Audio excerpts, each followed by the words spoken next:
that the title here is incomplete, because what it really should say is how one city, that city Oakland, California, stood up to the Department of Homeland Security and won.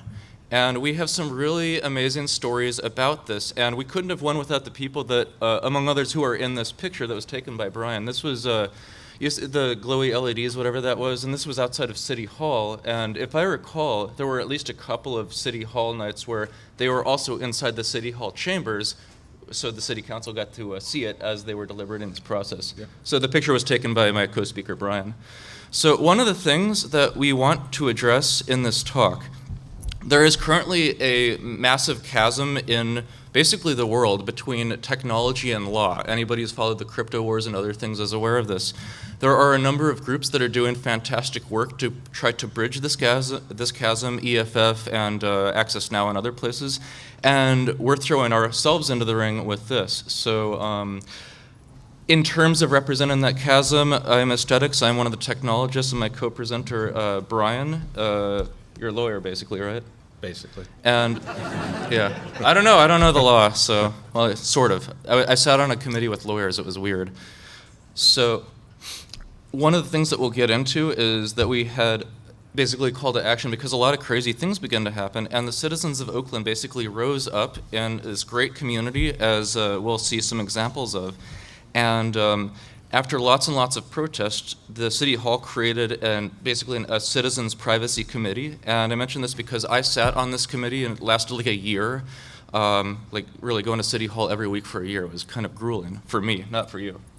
And I sat on the committee as a technology expert, and Brian was actually the chair of the committee. So thank you, Brian, for all your work. So the other thing that we're going to cover, because the policy that we'll be detailing, and we have a workshop after this where we get into the legal nitty-gritty for people that are interested. The policy was, how do you say, was it enacted into law or ordinance, or what is the term? Yes, it's an ordinance, which is the municipal version of a law. Okay.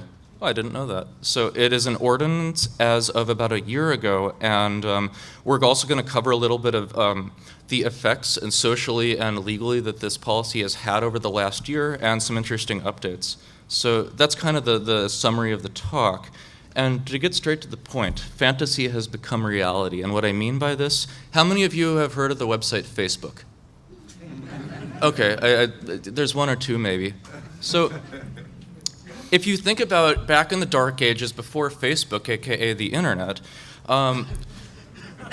yeah, when you would go to, like, say, a university, and you didn't really know how to meet each other, and they would have these things called Facebooks. The yearbooks serve the same purposes. It's a way that you can find out who each other is. And in these dark ages, all of us had dreams of how things could be and what could we use technology for in the future. And we see this reflected in sci-fi from the 40s and 50s as well. And we had a lot of really cool ideas and imaginations about it, and now it's a reality. So here's the problem. Law enforcement has this reality too. And one of the problems with this is the way law enforcement has been using these technologies disrupts something called the social contract. By which I mean, have you ever seen on a police car that sign that says to serve and protect? Yeah, they're supposed to work for us. And clearly that's not working. We've seen a lot of issues with police lately. And I think that one of the things we want to do is encourage people that it's time to fight back. And yeah, there's this hierarchy where the government works for the people and the police work for the government. So I say, instead of going to the police, let's bypass them and go straight to the government. And that's kind of what we did. So, come on. We're going to teach you how to stop it. We spent over a year, actually the things that we're presenting is the culmination of several years of work and deliberations and uncovering a bunch of really interesting things. And one of our goals is that each and every one of you can take our policy as a framework to your own local city hall and get a similar policy passed to tell these motherfuckers from the DHS to go fuck themselves. Yeah, I can say this because I'm not the lawyer. Yeah. So, for those who are not familiar with what a fusion center is, have you seen the TV show Person of Interest? Anyone in the room?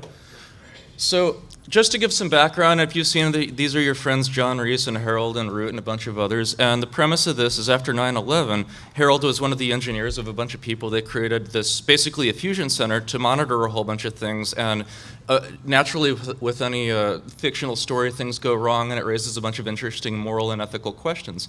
One of the other interesting things about this show is that it takes place and it's filmed in New York City. And so there's something else that takes place and it's filmed in New York City. And that's a fusion center called VidSys. And we know about this because VidSys, they're also the contractor that would be implementing our stuff, right? Yeah. Yeah. So what we say, well, actually, can you go into details on what kind of things are implemented into a fusion center? Yes, so the Domain Awareness Center, and first I think it's important to point out the funding source. Department of Homeland Security has created multiple grant streams to provide money to local law enforcement to purchase this equipment. And that kind of takes away a local taxpayer argument when the feds are just handing out money for free. It's, brilliant on their end and very concerning on our end. In a place like Oakland, which always has budget concerns, we fund our police force basically by grants. And the Urban Area Securities Initiative is the funnel through which most of these funds come through. They fund New York Police Department purchases of surveillance equipment. So what the Domain Awareness Center is, a sort of junior varsity version of a fusion center. All the fusion centers are federal owned and operated. This was sort of one of the first local smaller versions of a fusion center.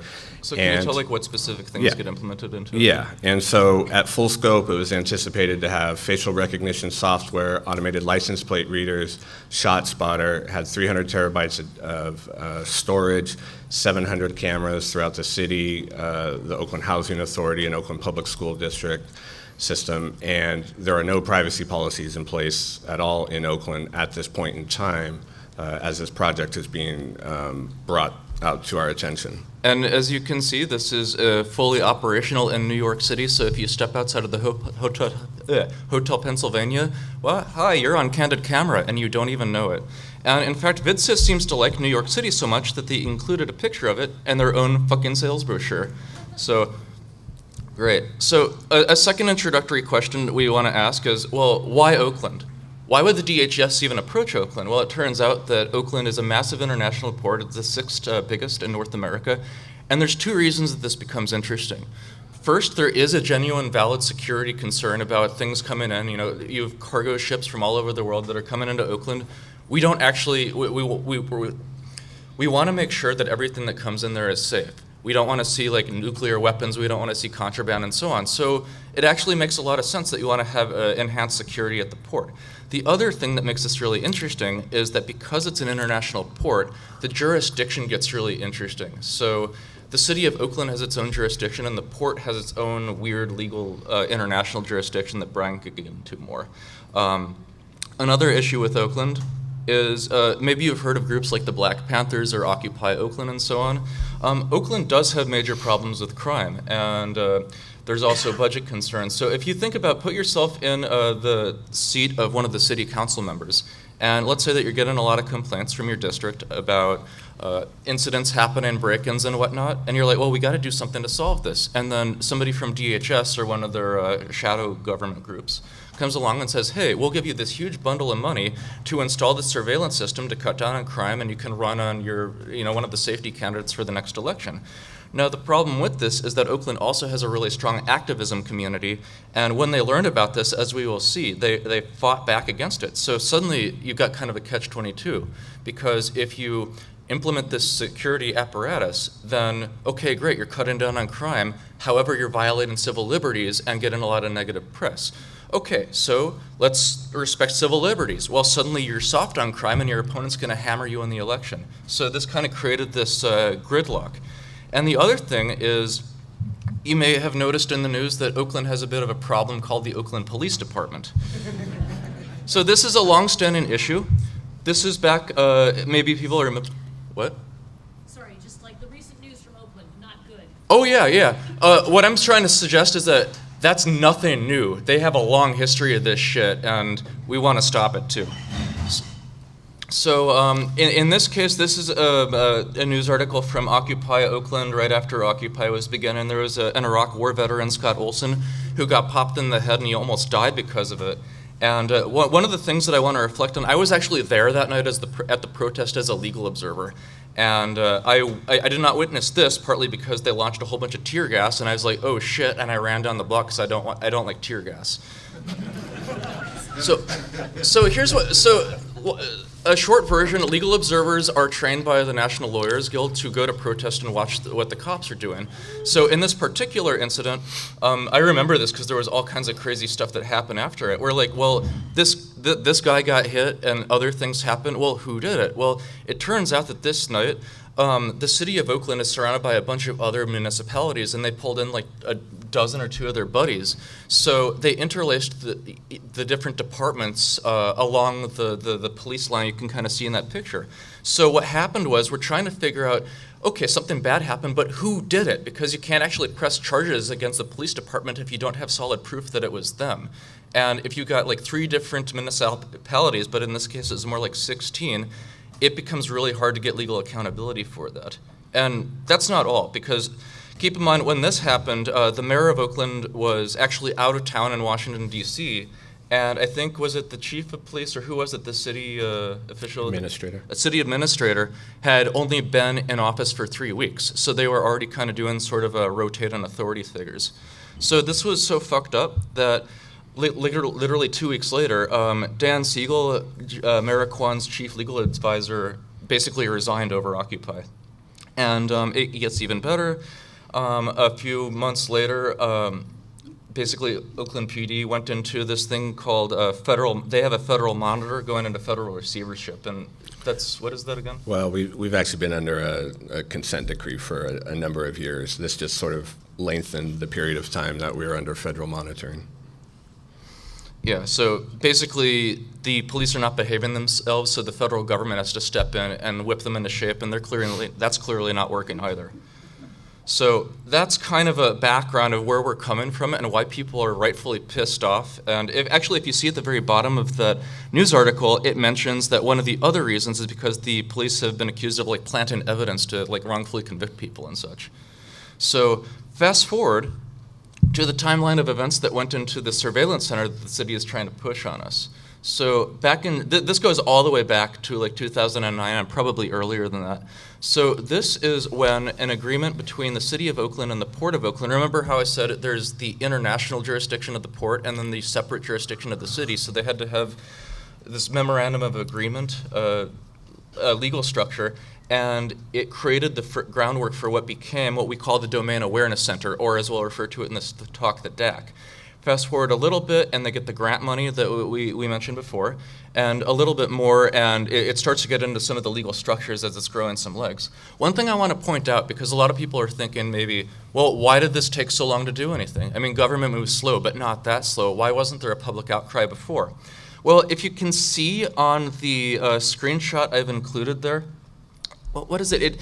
The item title for this thing that eventually turned to the DAC, it's, what is it, Financials for Fiscal Year 09 and 010, PSGP. It's like, what the fuck does that mean? I almost fall asleep reading that.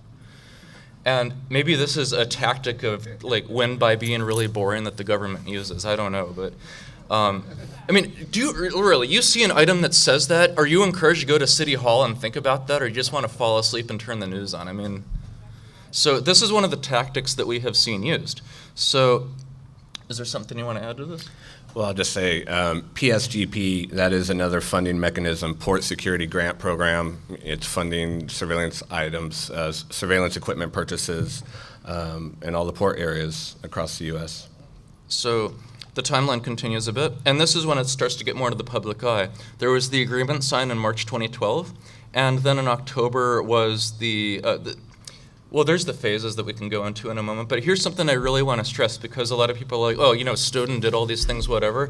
We have direct evidence that we personally think that we would not have gotten anywhere near as far as we did without Ed Snowden. And if you see here, on June 9th, 2013, he went public, and in July 9th, that was when all the Oh God, that gets interesting. So that's basically when the negotiations happened, they settled on, in order to instantiate a system like this, you have to have a subcontractor do it for you.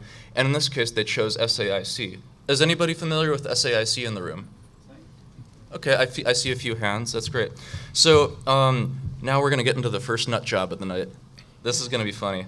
And just to highlight a point, this July 2013 Public Safety Committee meeting is the first time that the public becomes aware of this project and that it actually was a publicly noticed agenda item. All right, let's see. We have a video, so we're going to test out the sound and see if it works. And this is a real gem. Said, you're not oppressed. Well, I almost went to Vietnam, except I was a resistor against imperialist war. I'd like to see you raise your hands if you support Julian Assange. Raise your hand. Raise your hands if you support Edward Snowden. I don't see no hands. Edward Snowden. Raise your hands. Raise your hands if you support Bradley Manning. Raise your hands.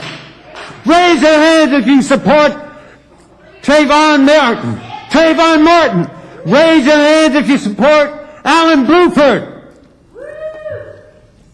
You don't support anybody except yourself. You're just mouths.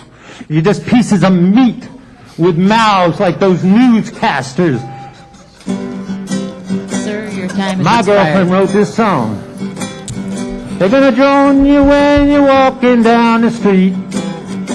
Gonna drone you when you're on your seat. When you Gonna sing, drone you you walk when on out. you're in a pie. You're gonna have to occupy. I said I wouldn't be so all alone. Everybody must get droned. So one of the other things I want to suggest and encourage people, City Hall, you should turn it into your own vaudeville act. And a side note on this, I looked all over trying to find out who this guy was because you're supposed to enter a name to be on the speaker list. I think he actually just walked up and did that. And if I could just mention, so Oakland Privacy Working Group, of which I'm a member, it was really motivated by this DAC project, and the founding members were sort of the Occupy folks that were still around. Occupy basically ended in 2012 in Oakland, but there was still a large number of people around the Bay Area, and so they coalesced around this issue, and that's really what started raising opposition to this project, was July 2013. And one other thing, you guys might think that this guy's a nut job because he looks funny, but keep in mind, he was right, and he did this before anyone else did, so he deserves a round of applause. I don't actually know his name, but... Let's see, okay. So, note the date on there, it's July 16th, so fast forward, to the next where they actually approved this into law. So, the very next day, this happened. So maybe you guys have heard of the Snowden leak X key score, maybe familiar with it. Well, this is also the day that this came out the day after Oakland decided to invite this privacy, or not the privacy policy, but this fusion center. So this is one of those examples of look left and look right. And this started to get people to ask a lot of questions. And this is why I must say, thank you, Ed Snowden. Without you, this would not have been possible.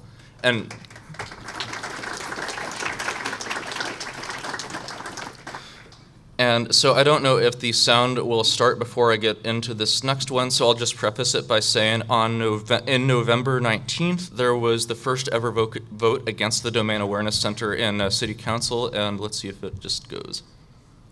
Is it just going to start? Okay, I might need to tap it. Let's try that again. Oakland is forging ahead with its plan to build a data center that critics fear will be used for blanket surveillance. Last night's City Council meeting was charged as dozens of opponents stayed until 1 in the morning to voice their opposition to the Domain Awareness Center. Many testified under pseudonyms. A man who called himself Aesthetics asked a series of questions that council members were unable to answer. As a constituent, will I be able to query all the data about me? How long is the data retained for? And how is it secured? And finally, and really important, what happens if there's a data breach? Protesters shouted as Council President Patricia Kernahan spoke. She said they do not represent Oakland as a whole. We are elected by thousands of people, a tiny fraction of whom actually attend city council meetings. Council members voted 6-1 to solicit bids from private contractors to help build the center. And by the way, notice that that vote was 6-1. That was the first vote ever cast against any of the surveillance stuff. So Councilmember McElhaney is awesome. So also something to note at the very end, they mentioned this bit about private contractors, and you saw something about SAIC earlier. So let's see if this goes. Right. So this gets fun. And this is also why local citizens do your research, find out what the laws are, because it turns out that in the late 80s, I think Josh dug this up, right? Yeah, in the late 80s, Oakland passed an ordinance that prohibits contracts from being awarded to companies that are involved in nuclear weapons work, which SAIC is. The city of Oakland basically just did a Google search, pretended not to find anything This is relevant. their full research. It's a screenshot of a Yeah. Google search. Yeah, they said this in public hearing, that they just did a Google search and then they just awarded this contract to a rather sizable company. Yeah, so what happens next is even more interesting, because they said, basically, I think Josh went to the East Bay Express or somebody else, went to the media, and all this news came out that, holy shit, we've just signed a contract with an organization that we're not legally allowed to sign a contract with, and this created a problem for City Hall. So, and the Josh he's referring to is a founding member of Oakland Privacy, and what he and others have successfully done, and what we encourage you guys to do, is use public record requests. We basically got the entire document dump for this project, and that's when we started going through, the internal emails and seeing that it wasn't about public safety, but they were specifically mentioning Occupy Oakland. And that's where we were able to start showing the First Amendment impact of this project, and that's what really started getting the media attention.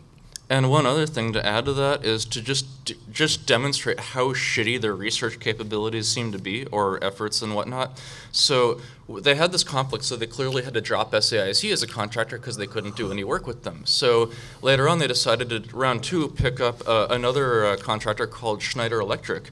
And we did some more digging. It turns out Schneider Electric is also involved in nuclear munitions. And at that point, Oakland, I believe they were considering whether they wanted to waive it or not, but you can't do that because that opens you up to a lawsuit. So Oakland was basically fucked because they need to do this, but they don't actually have a means by which to do it. So thank you, Oakland Privacy, for that. So the next slide I'm going to get into, this one was fun. You remember this night? Yeah, it was up for 26 hours. Yeah. So everyone's all pissed off, and we're spending time doing research, and meantime, City Council is trying to get themselves together. So the next time the item came up on the agenda was on March 4th, 2014, and Well, let me interrupt a little bit, because so that was the final vote. But so January 28th was the Phase 2 contract was being awarded at the Public Safety Committee level, and that's actually when I joined Oakland Privacy, and we were threatening a lawsuit over the anti-nuclear weapons ordinance. And when you start threatening lawsuits, that's when all the press gets excited. And it's kind of funny. I actually don't remember that line that Council President Kernahan said about being elected by thousands of people and there's no opposition. We had maybe 200 public speakers in January. That's not very sizable. It went to full council on February 18th. There was maybe about 500 people there. We had a joint opposition letter that had about 30 community groups at that point, which, including the larger labor unions, probably represented about half of Oakland. And so the longer this kept going, the more postponed votes that occurred. Our coalition just built. I mean, it was left, right, center groups that, as we continued to educate them on what this project was, and we were able to do that because we had their documents, the opposition built. So by the time we hit March 4th, our final joint opposition letter had over 60 groups signed on to it. It had people like Norman Solomon, who's in Berkeley, and the opposition was overwhelming. It was impossible to ignore at that point. But we still had fun with it. So I will preface this next video that we're going to show by saying that the City of Oakland has a website you can use to sign up if you want to speak at a City Hall meeting. and they don't. It's not super technical. As you fill out your name and the item number you want to speak at and so on. And because they don't limit it by IP address or anything, I decided to show a bit of civil disobedience by registering all the members of the Declaration, all the signers of the Declaration of Independence to speak. And there's a couple of reasons for this, and one of them is that if you have people who are on a list, they basically get to speak, and we can also cede time, so that if you're up on stage and you're trying to say something to city council, and you run out of time, somebody else who is also on the list can cede their time to you. So if you think about this, if there's a whole bunch of people that are showing up to speak, or just showing up, if you have just a whole bunch of random names on the list, you can just pick and choose, and somebody raises their hand and says, "Yep, that's me." And city council doesn't know any better, and this is a great way that you can. And what we're saying is there are legal structures that you can use to your advantage to make people do what they should. So let's see if I can get this going. All right, with that, we are going to go to the public speakers. I'll be calling the names in batches. I ask your patience with me.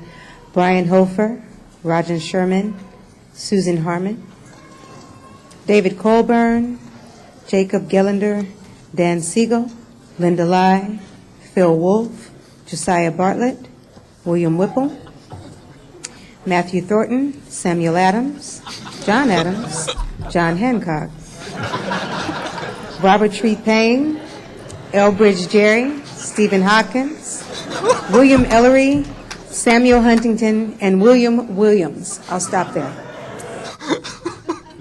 So yes, I trolled City Hall and got away with it. Or City Council, yes. So let's go then. So at the conclusion of this meeting, which it was not just us, there was the Islamic group. I don't remember. Yeah, Lighthouse Mosque. Yeah, and Oakland it's a huge melting pot with all kinds of different people, all of whom are pissed off about this, and City Council got to deal with it that night. So at the very end of it, we saw what was called the Brookes Resolution. That was Desley Brooks. She basically said, okay, we need to do something, and let's step back and think about this. And number one, restricted the DAC geographically to the port only. Remember all these items over the past years are trying to expand it more and more. This just pushed it all the way back to the beginning. I can't actually think of any city council decision in modern U.S. history that has done this. So that alone is worth commendation. And within that same bullet point, facial recognition, ALPR, shot spotter, those things were all removed. They basically had the same video cameras that the port already had.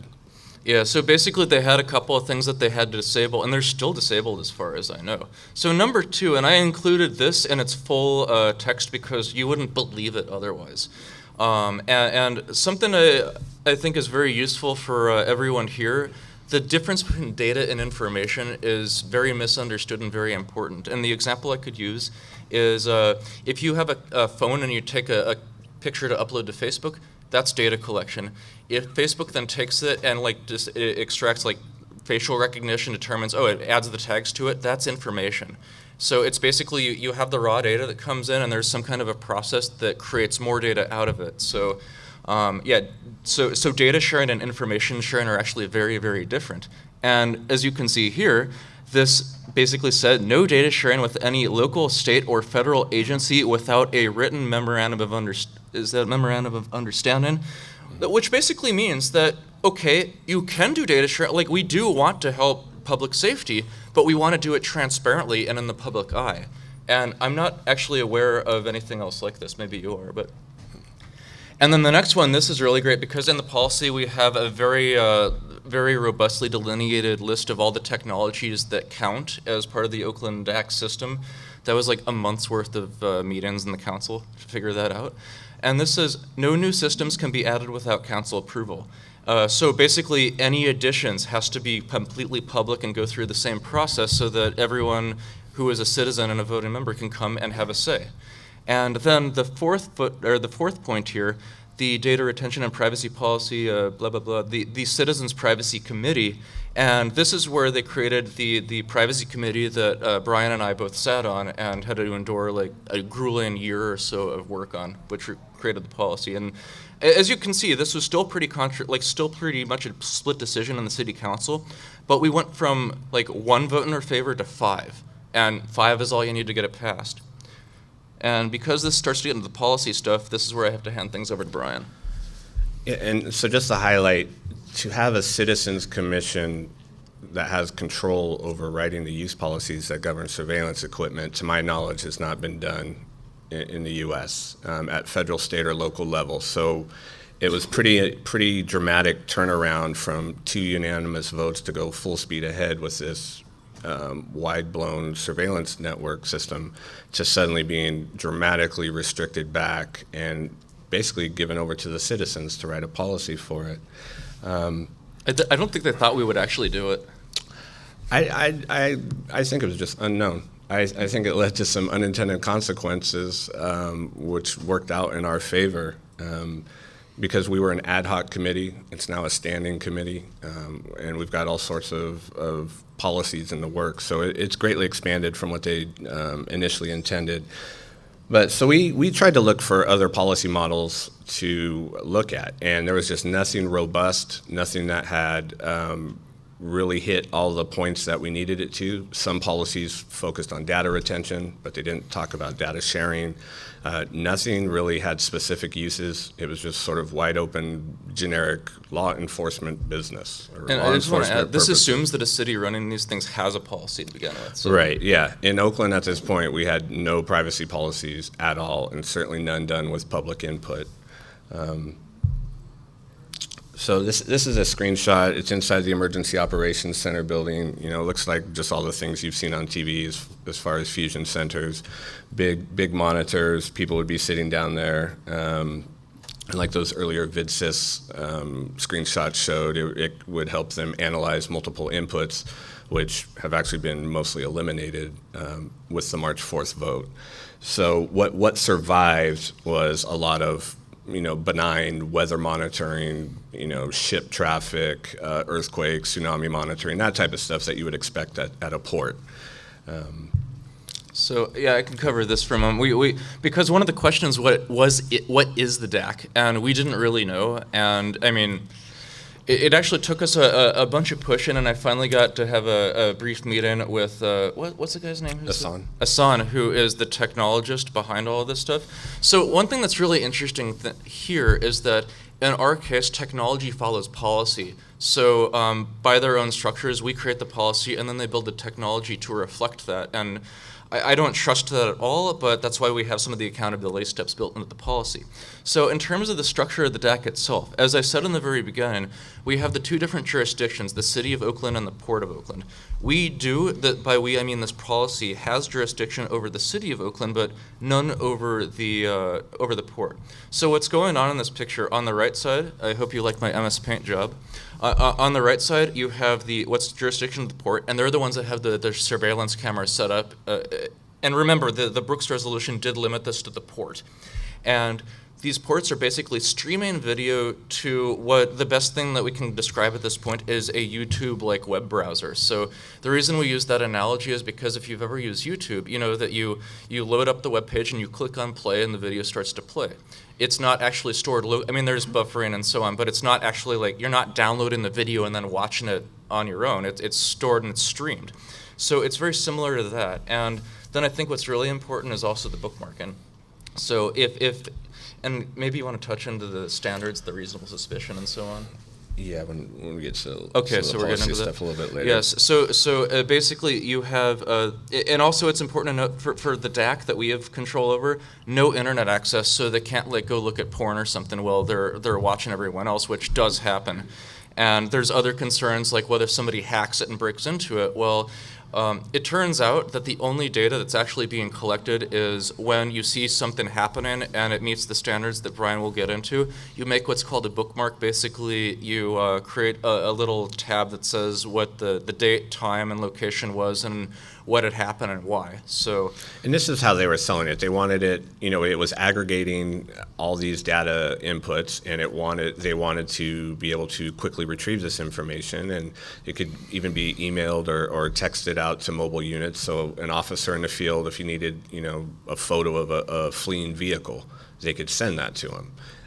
And so that's kind of the marketing message they were using, even though their internal emails are like, hey, we need to shut down Occupy. This actually creates an issue for a technologist like me, because I'm all about like getting data security, but because of this, there's not really collecting much except these bookmarks, which is fantastic for civil liberties. Unfortunately, I can't like suggest like cryptography algorithms and such. So, oh well. And just, we're at 37 after right now, so I'm going to go through these a little bit quickly, but I do encourage you, if you want to really see what our policies look like, we have a workshop at 4:30. The bedrock of any policy should be purpose specification. This is really where we try to minimize risk. What is the goal of this tool that you're using? What data do you need to capture to allow it to be successful? How long do you need to retain it in order to achieve that goal? And how do you ensure that you don't collect any more or retain it any longer? And that's what's built in through our policies. I don't know how many of you have ever seen an automated license plate reader photo. There's actually 2 cameras, at least, in every housing unit. It doesn't just pick up a license plate image. We have photos of Oakland privacy activists that have requested and received their own information, and the photos are large area. You can see houses, bodies, a whole lot more information than just a little license plate image. So this is what we really try to put inside of all of our templates. We believe it's important to have clear definitions, to go over, who can access it, the data that can be collected, under what standards can it be shared. We're really trying to impress upon law enforcement in the Bay Area, some entities we've had more success than others, but specific allowable uses. We have a screenshot there. This is the second privacy policy we worked on for the FLIR, which is a thermal imaging camera. It's connected to the helicopter. So if there's an active shooter or some of these other search and rescue or fire suppression type, they can use the equipment. Prior to this, as I mentioned, they just used this sort of generic law enforcement purpose. I don't know what that means. And so we're really trying to narrow the use that this equipment can be used. Because anything, if you paid attention to Stingray or anything else, the mission creep is pretty unbelievable. It was, first to capture, an alleged terrorist in the desert, and now it's being used domestically. You might have seen the Baltimore headline. They went after the Hamburglers, some guy that stole $50 worth of fast food. And that's because there's no restriction on use, that it's now just going to be used in any manner if there's no limitations. I want to add one thing to that. You'll notice in, point A right there, where it says the following are the only allowable uses. Right. I think a good half of the debates that we had in the year or so that we were doing this was whether to include the word only or not. And it's also much easier to say what it can only be used for than to try to anticipate unallowable uses. So if in your own jurisdictions, if you start working on this, law enforcement will definitely try to flip that on its head. Just, I encourage you to do it this way. It works out in the privacy activist favor. A couple of those other bullet points, the efficacy reporting, annual reports, every policy I've worked on, law enforcement gets up there and say, oh, this is a clear and proven success. How? How are you demonstrating success? You have zero metrics to come to that conclusion based on. And so what we're building on, and we'll talk more in our workshop afterwards, are some really robust metrics that they must demonstrate in order for continued use or expanded use or whatever the question is at that time. They've got to justify the use of that equipment. Our bigger goal was to change the entire process itself. And with the DAC, we built it first and then did a privacy policy afterwards. And what we're really trying to do is flip that on its head entirely. We have a public discussion at the beginning. Let's talk about the impact to civil liberties. More than half the council, when they were voting, publicly admitted they had no idea what the DAC was. They had no idea what the FLIR was when they were voting on it. These items were on the consent calendar, which if you have consent calendars in your cities, you know that it's just for ceremonial, non-controversial items. They just do a big mass motion, lump everything in together. There's no discussion. And to have a multi-million-dollar system with facial recognition software and ALPR and all those other things be considered non-controversial it's absurd. But there was no policy dictating that some other process occur. So what we've been working on with a large coalition of community groups is a mechanism to change the process. And those bullet points are it right there. You have that discussion. If the council considers that the benefits outweigh the concerns, you go forward. I'll give you an example where it didn't, the determination went against law enforcement was Santa Clara County, which I'll talk about in a second because they're the first one to adopt this ordinance in the US. But Harris Corporation refused to meet the transparency requirements for the hailstorm Stingray. So Santa Clara sent it back. And that's the first time I've ever heard of somebody rejecting surveillance equipment. And it's exactly because this process occurred. So this model, this template here, Santa Clara County is the first one, and it was by unanimous vote, and it took, 11 months of a lot of fighting with the sheriff and the district attorney, but it is the first county in America to have established this as law, as a process for procurement, possible procurement of surveillance equipment. And we're now working with Alameda County, with the cities of Berkeley, Palo Alto, Santa Cruz, BART, which is our subway system, for those of you that haven't been out to the Bay Area. They actually invited Oakland Privacy and the ACLU in to write the ordinance because they got so much bad press over their license plate reader pilot program. This, I think, is a game changer. It allows us, at minimum, to slow down the spread of surveillance equipment. It certainly increases transparency into the use. Oakland is a co-applicant with Alameda County for the new hailstorm. And while we're not happy that there's a hailstorm in our community, we worked with the district attorney to create what I believe is the most restrictive use policy in the U.S., and Oakland has to follow that. We went a little bit further by increasing even more reporting. So every single use is going to come through the Privacy Commission. We're going to know what the justification was for. It's all pursuant to a warrant, and there's just a whole lot of steps that have to occur and also have to be demonstrated later to the public for each use. So, will the Hamburglar happen in Oakland? No, that's not going to happen. There's too many people watching, and we've built good policies. And if we can get other jurisdictions to do this, we can really come, I think, to a tipping point. California is certainly there. We've had 2 statewide bills that now regulate stingrays and ALPR. In the Bay Area, we'll have at least 3 counties and 6 cities that will, by the end of the year, have adopted this ordinance. So if we can get other people on the bandwagon, we can actually start saying no to some of this surveillance equipment, or at least pushing it back. And we can certainly say no to unregulated use and increase oversight. And we got a pardon song for you. This is with apologies to the Eagles. Well, the NSA sure seemed to find out early how to open our files without a key. They didn't let the Constitution bother them, or the Fourth Amendment's right to privacy. They say if you're innocent, then you got nothing to fear. So why not let us into the corners of your mind?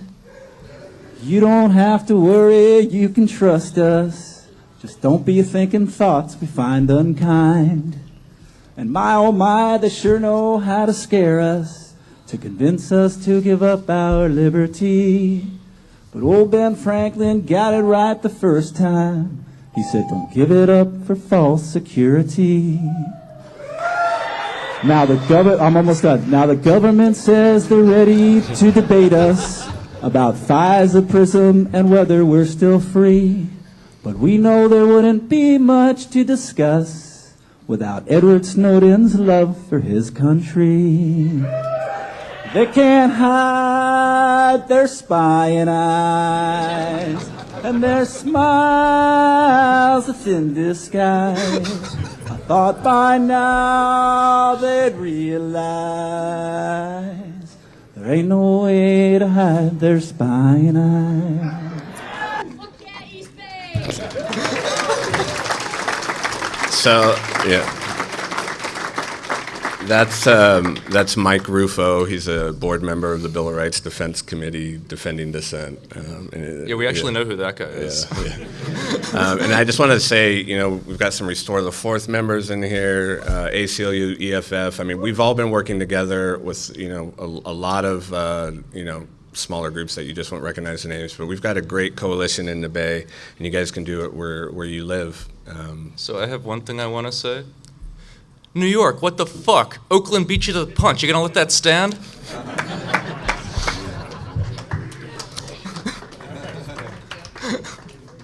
So, yeah. I will say, there's multiple ways to slow down or kill surveillance projects, and I think the annual compliance reports and efficacy reporting is a great way to go because, especially here in New York, Bratton's baby shot spotter is snake oil. It's useless. It doesn't do anything, but it's getting more and more expensive, and so that's one argument, where you might not get certain people to support you on a 1A type argument. Get them with the taxpayer concerns. It's just a complete waste of money. But we'll talk more in our workworkshop. It's also worth noting that there will be more information on that website, oaklandprivacy.org, within a week. So, yeah. All right, questions? Okay. Can you turn the mic on for the question? Hello? Okay. Yeah, I have two questions. One, is there anything written in your policies that establishes any consequences for a public official who violates the policy? Yes. Oh, yeah. Yes, and and we'll get more into the nitty-gritty in the workshop, but yes, all of our policies are enforceable, and depending on which, like if we're talking about the Santa Clara or the Oakland versions, it could be a misdemeanor, there could be civil penalties, there's private rights of action built in so that we can enforce or get injunctive relief. Okay, and the second question, I understand that there's a complete surveillance center for New York City in operation. I got a whole building up on Northeast somewhere. Do you know of any efforts around here that could be joined to work against them? I'm not familiar with New York enough. We did a panel at the Left Forum last month, and we had some New Yorkers there, and they gave out a bunch of names of people that are working on this stuff. If you go to oaklandprivacy.org, we're going to post all the information from that panel on there within this next week. And we're trying to use our website as sort of like a resource center to share all our templates and letters and things. So if you go on there, just email us through, and we can get you some contact info. Okay, thank you. Thanks. Hi, I feel really inadequate not being able to pose this question in the form of a folksy protest song, but I'll You go can for it sing anyways. it. In 2012, the Senate Homeland Security Committee released a report on fusion centers, which found, amongst other things, that in addition to the DHS agents not always factually representing what that they could do, it also found that the DHS assigned detainees to the fusion centers forwarded and, in quotes, intelligence of uneven quality, oftentimes shoddy. It also found that they had contributed to disrupting zero terror plots in the period that they analyzed. My question to you is, did you find that it was, for any groups or all groups, helpful to push an argument not of civil liberties and privacy protections against the domain awareness system, but that it didn't actually help our security in any ways? And if so, how did you sort of mesh the privacy and civil liberties arguments with the arguments against the efficacy of this as a security tool? Yeah, Senator Coburn's report is great. It showed what a charade or whatever most of this is. We certainly made different arguments based on the different audience that we were speaking to. And that's why I was saying these annual compliance reports and the efficacy reporting is one such mechanism, and that was one message we had to use to people that, really didn't care about privacy, but they cared about their taxes being wasted. I'm not going to sing either. I just look like Janis Joplin. I don't sound like her. I'm from New York, and in defense of my beloved home, we have a problem that you guys don't have. It's called Wall Street. And they got a lot of money to throw around, and they're highly interested in defending themselves and their own interests. anybody who hadn't sold out by 9/11 got intimidated or decided to jump on that gravy train after 9/11. And we've got that problem too. Still, there were a lot of lies involved with 9/11 and the wars that followed. This is very much our problem, and we're on the front lines. So the work you've done is wonderful, and I salute you. But please be mindful. We've got big problems here, right in our backyard, that you guys don't have. And we have to fight those people. And we're willing and able to do it. But it's a tall order. Just saying. Thanks. So you were saying when you first got this initiative started that you were individual people and small groups, but then you got a bunch of stakeholders involved and other groups. Can you say anything about organizing in between groups that were unaffiliated and just kind of random? I think one advantage in the East Bay is that it's just small, certainly compared to New York, so people tend to know each other. When I first showed up in January 2014, we'd have 100 people at an Oakland privacy meeting, and they'd be from all different groups, and so we sort of became a focal point or kind of the spearhead, I guess, for all these different groups, and so we were able to reach out to labor or to a Muslim group or, to the teachers union, because we had a representative from all those different groups, and they would go and reach out to them and communicate and get those groups on board. So personal relationships is kind of always what it comes down to, is being able to build that community and reach out to those people, and in Oakland, they come through. Hi, I'm curious about state level activism. So I hear that the money is flowing from the federal level straight to the local jurisdictions. And so that's where you're focusing in this case. But I'm from Massachusetts, and we have 351 cities and towns, so it seems daunting to start going town by town and city by city to address this. So I'm wondering, to what extent is there any possibility to work at the state level? What can be done a little more efficiently that way? I can't speak for all 50 states. I think the smaller the state, you probably have a chance of being effective. Your representative is maybe more approachable. You have less people to convince.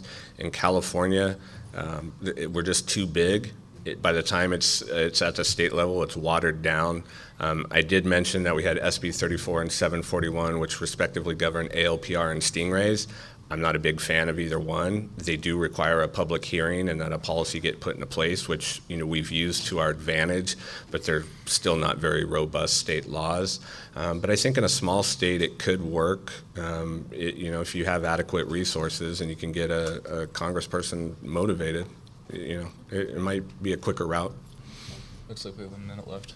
Or is this for one more question, or? Oh, 1 minute. Okay. So. This is less a question than a point of clarification. You mentioned ShotSpotter as Bill Braden's baby. To be clear, ShotSpotter is in use not just in New York, but in several East Coast cities, Newark, Camden, Baltimore, right. DC, and several West Coast cities. And I believe, ShotSpotter is a gunshot detection system. It's basically a bunch of microphones that are always on.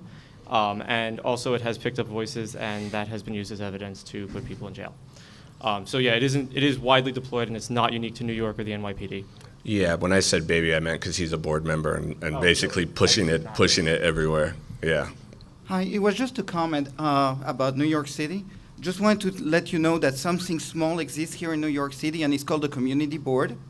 And the Community Board, there is a committee where even the police has to tell the people who are there what they're doing. And anyone here from New York City is welcome to come and talk and ask questions. So check it out on Wikipedia, Community Board. We'll see you there. Thank you for that. Thanks. All right, I think we're out of time. Oh, wait, is there one more question? No. Lex, can we do that? I think we're good. I think that guy is sitting down. Okay, so we're good. Thank you so much. Thank you.